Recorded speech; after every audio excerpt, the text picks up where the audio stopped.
Alors, moi aujourd'hui, je vais vous parler de la distribution géographique de la résistance aux antibiotiques. Donc, on va parler de un peu de l'historique de l'émergence des principales résistances aux antibiotiques chez les bactéries traditionnellement rencontrées en clinique. Ensuite, on verra la prévalence actuelle de la résistance aux antibiotiques. Je parlerai ensuite des facteurs influençant le niveau de résistance aux antibiotiques dans les différents pays. Et ensuite, on verra vite fait l'impact de la crise du Covid-19 sur le niveau de résistance. Donc, comme le professeur Jean-Marc Rollin l'a précisé dans sa présentation, la mise sur le marché de nouveaux antibiotiques a très vite fait apparaître l'émergence de résistance acquise à ces antibiotiques. Ceci dès le premier antibiotique qui a été découvert, donc la pénicilline. Et tout au long du XXe siècle, on a vu émerger progressivement, dès qu'un antibiotique était mis sur le marché, très vite on se rendait compte que la résistance aux antibiotiques existait, tout simplement parce que l'antibiotique est une molécule naturelle et que les bactéries déjà avaient appris à y résister depuis de nombreuses années. Le dernier rapport en 2019 de l'ECDC a identifié plusieurs bactéries pour lesquelles, qui étaient devenues multirésistantes et pour lesquelles il devenait urgent de découvrir de nouvelles options thérapeutiques. C'était les principales bactéries que l'on rencontre en clinique, notamment liées aux périfécales ou d'infections zoonotiques comme Campylobacter, Salmonelle, Shigella, mais encore les pneumonies communautaires à Streptocoque pneumoniae, la gonorrhée. Et ensuite, des bactéries auxquelles on va plutôt s'intéresser pendant cette présentation, qui étaient des bactéries qu'on rencontre essentiellement dans le milieu hospitalier, que sont les Acinetobacter résistants au carbapénème, les entérobactéries résistants au C3G ou au carbapénème, les Staphylococcus aureus résistants à la méticilline et les entérocoques vancomyces. J'ai fait un petit historique de la chronologie de l'émergence de la résistance chez ces bactéries. Donc tout d'abord, il y a eu les premières résistances à la pénicilline qui ont été observées d'abord chez le pneumocoque en 67 et ensuite chez les Neisseria en 76 et en 88. Ensuite, les premiers cas de résistance au C3G chez Klebsiella pneumoniae ont été découverts en Allemagne en 1983. Les Enterococcus faecium résistants à la vancomycine ont la première fois été décrits en 1988 en France.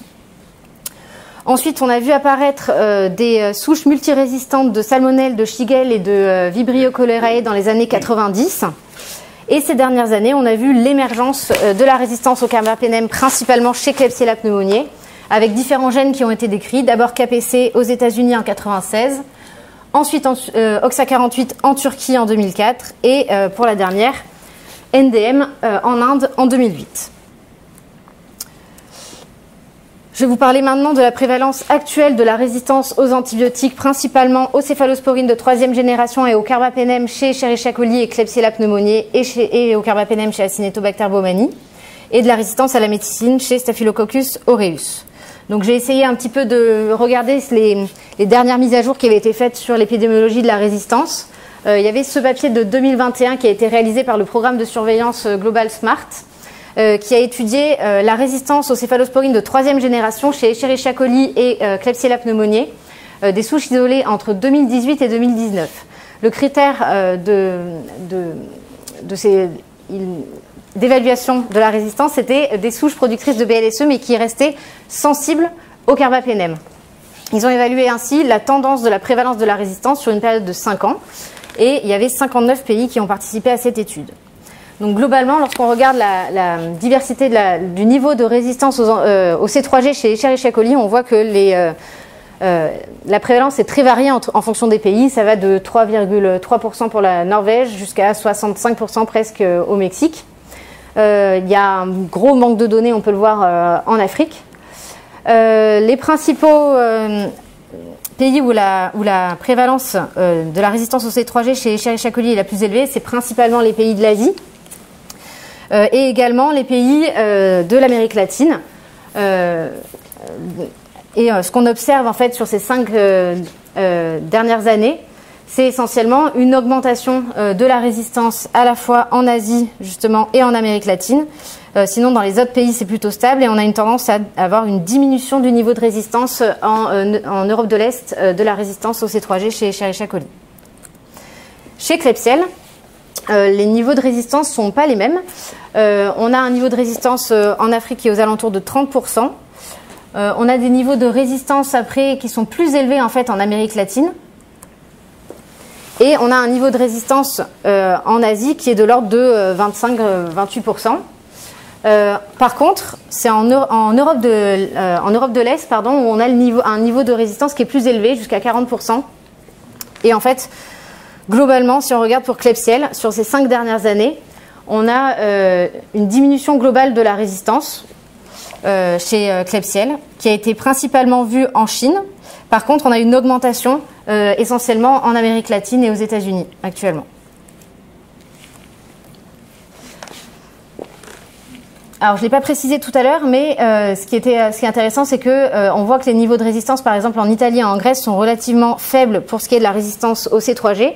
Par contre, si on regarde la résistance au carbapénème chez Escherichia coli et Klebsiella, on se rend compte que le niveau de résistance dans ces pays est beaucoup plus élevé. C'est pour ça que je précisais tout à l'heure que c'était vraiment la résistance au C3G qui était analysée dans cette étude.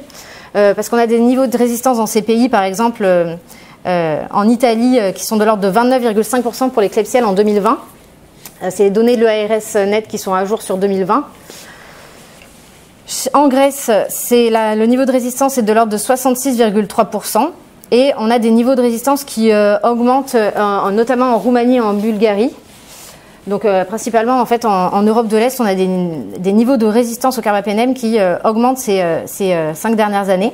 Sinon, dans les autres pays, j'ai trouvé peu de nouvelles données par rapport à ce que j'avais présenté déjà en 2019. On est de l'ordre de 14% pour l'Asie, 11%, 14%, et en Amérique latine, autour de 5% pour le Brésil. Donc les données que j'ai qui sont les plus récentes, c'est celles d'Europe, et on voit qu'on a vraiment une augmentation de la résistance dans les pays de l'Europe de l'Est, Bulgarie, Roumanie, Slovaquie, Pologne, et des niveaux qui restent plutôt stables, mais assez élevés en Italie et en Grèce.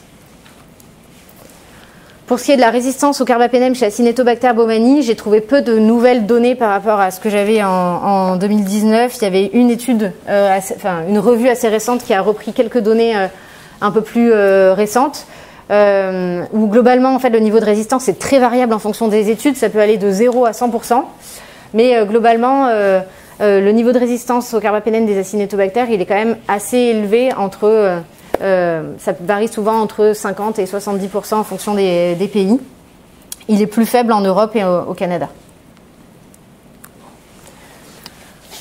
Pour le Staphylococcus aureus, résistant à la méticilline, on voit qu'il y a un gradient nord-sud du niveau de résistance à la méticilline, avec une prévalence de plus de 50% en Amérique latine, des niveaux qui sont plutôt entre 25 et 50% aux États-Unis, en Asie, dans le bassin méditerranéen, et dans la partie nord de l'hémisphère nord, on a des taux plus faibles. Là aussi, les seules données que j'ai vues qui étaient à jour de 2020, c'était en Europe, et globalement, on avait 3 catégories, on va dire, les pays plutôt d'Europe du Nord, où le taux de SARM était très faible. Des pays comme la France, la Belgique, où on voyait quand même une tendance vers une diminution du nombre de SARM ces 10 dernières années, avec des taux qui étaient entre 10 et 20%.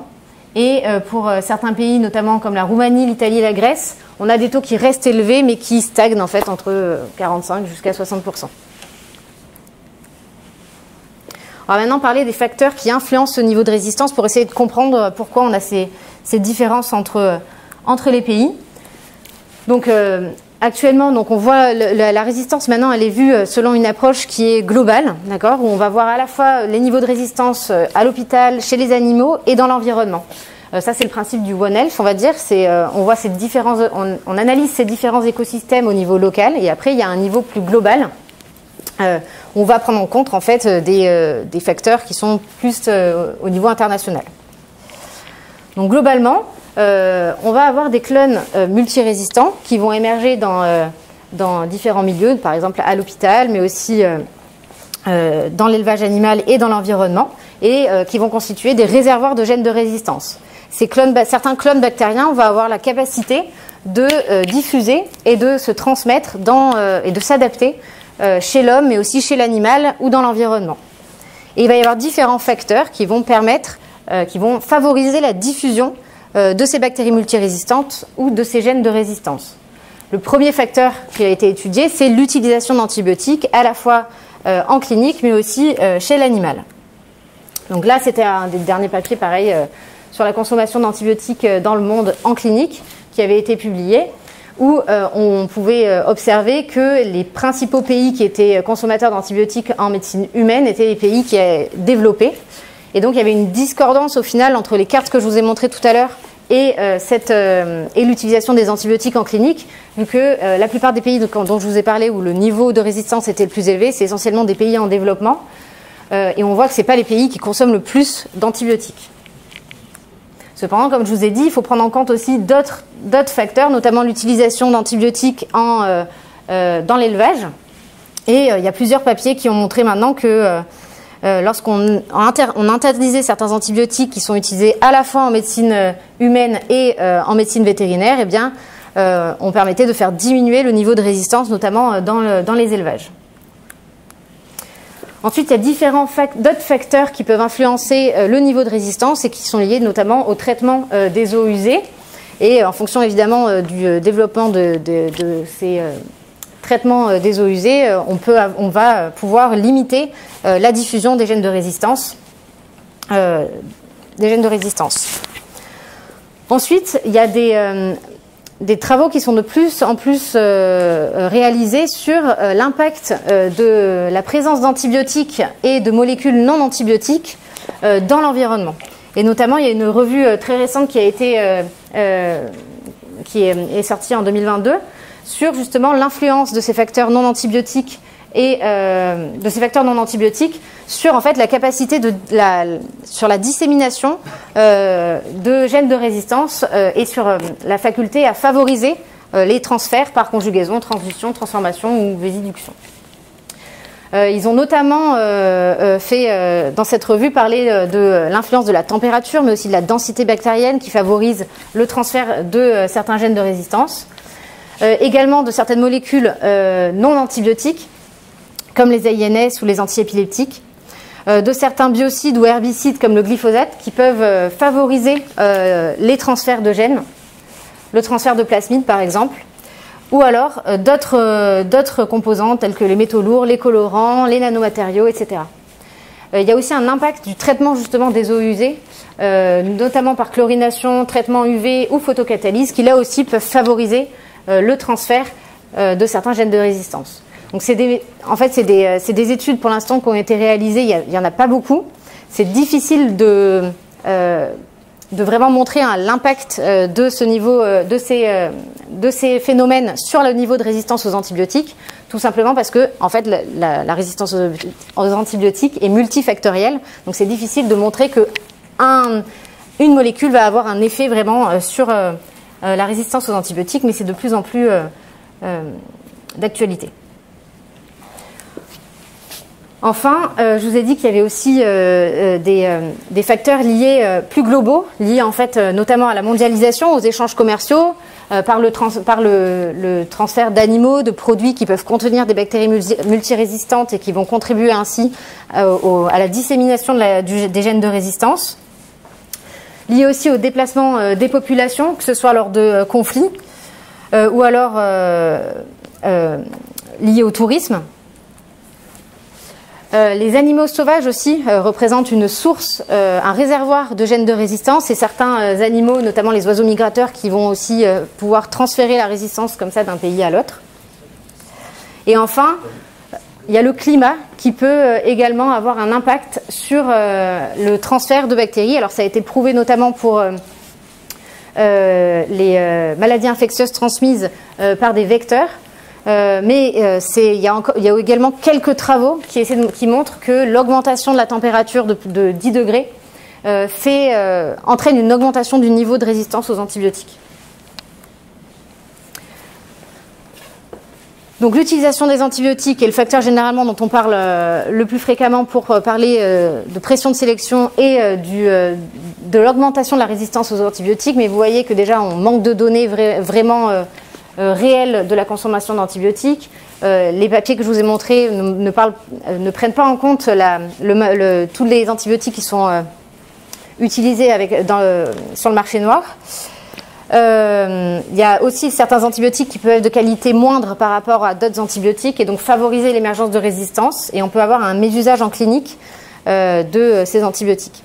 Il y a des réglementations qui sont différentes aussi selon les pays et qui peuvent justement favoriser l'émergence de certaines résistances, notamment sur la réglementation sur l'usage des antibiotiques dans les différents écosystèmes, que ce soit en clinique ou chez l'animal, sur les différents systèmes d'assainissement des eaux qui sont mis en place.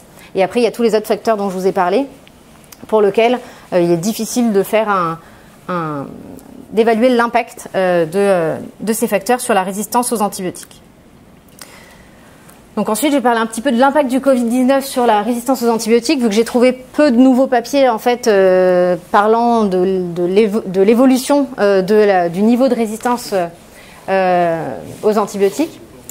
Bon, en fait, au début de l'épidémie de Covid-19, il y avait plusieurs papiers qui avaient montré qu'il y avait eu une augmentation des épidémies de carbapénémase, de bactéries gram-négatives producteurs de carbapénémase dans certains hôpitaux, notamment aux États-Unis, en Italie et en Chine, qui étaient en partie, les hypothèses qui avaient été en partie développées, c'était que les patients qui avaient le Covid devaient être manipulés fréquemment et que un défaut de règles d'hygiène faisait qu'on pouvait avoir plus facilement des épidémies de carbapénémase. Après, il y a très peu de papiers pour l'instant qui sont sortis sur l'impact du Covid, vraiment sur le niveau de résistance. J'ai trouvé un premier papier de surveillance au Japon, qui a évalué le niveau de résistance de 5 bactéries dans plus de 1300 hôpitaux japonais. Et ils ont comparé donc la période de Covid en 2020 par rapport à la même période en 2019. Ce qu'ils ont pu montrer, c'était qu'il y avait une diminution des SARM et des pneumocoques de sensibilité diminuée à la pénicilline. Par contre, ils ont observé une augmentation des Klebsiella pneumoniae résistantes au C3G. Nous, à l'IHU, ici, il y a un travail qui a été effectué sur la période du premier confinement. Donc, cette période a été comparée à la même période en 2017, 2018, 2019. Donc déjà, on avait moins de bactéries qui avaient été isolées au laboratoire. Et on observait une augmentation des souches sensibles, sauvages, chez Escherichia coli et Klebsiella pneumoniae. Pas de modification par contre du niveau de résistance chez Staphylococcus aureus et Acinetobacter baumannii. Sinon, les principaux travaux que j'ai retrouvés, ce sont surtout des avis sur la question. Donc on a le groupe qui pense que le Covid-19 va faire augmenter le niveau de résistance aux antibiotiques. Pourquoi ? Parce que l'augmentation des hospitalisations a entraîné une augmentation des infections associées aux soins et que la plupart des patients qui étaient hospitalisés pour Covid avaient été traités par antibiotiques. Plus 72% environ des patients étaient traités par antibiothérapie, alors que seuls 8% de ces patients ont présenté une co-infection avérée. Il y avait aussi un mésusage de certains antibiotiques et certains pensent que l'utilisation massive des biocides, notamment des gels hydroalcooliques, peut avoir favorisé l'émergence de certaines souches résistantes et multirésistantes. Et enfin, il y a le groupe qui pense qu'il n'y aura pas d'augmentation de la résistance aux antibiotiques parce que la résistance est principalement liée en fait à la dissémination de ces gènes de résistance et de ces bactéries multirésistantes et qu'en fait avec l'augmentation de la distanciation sociale, l'utilisation de biocides et la diminution des voyages, eh bien, on a diminué ce facteur de dissémination. Donc en conclusion, le niveau de résistance aux antibiotiques il est variable en fonction du couple bactéries-antibiotiques et en fonction des pays.